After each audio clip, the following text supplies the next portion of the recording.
I think it's so important for people to understand that self-taping is here to stay. It's not going anywhere. I like to do a little singing. In the couple years that we've been on Zoom, which is another new way for us to actually be seen, it has been the most creative time. I love creativity, and I love being in the creative mind. There is a technical aspect of everything. Right. When it comes to auditioning. I mean, there is a technical aspect of the self-taping, of Zoom, and of auditioning in person. I think the issue becomes that most people get stuck in their technical part. Yeah. You got to know about slating, you have to know about framing and all those things with a self-tape.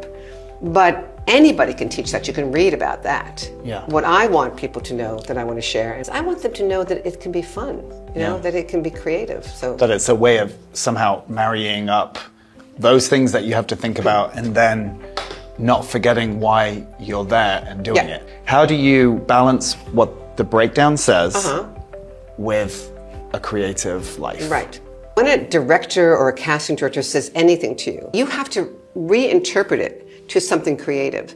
So whatever is given to you by a casting director or director, you process it into, how can I do that so it isn't technical for me? I do something that's really important and to try to get people away from being technical. You give yourself an opportunity to live the slice of life before the actual one you're doing.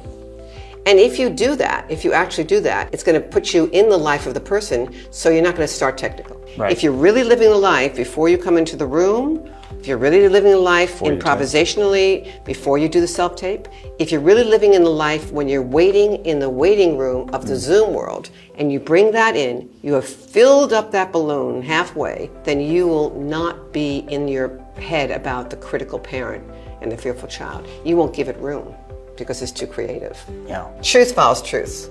If you feed yourself, that's the most important thing. You don't do it for them. You don't do it to become famous. You do it so that you can really feed yourself and be creative. That's my biggest message.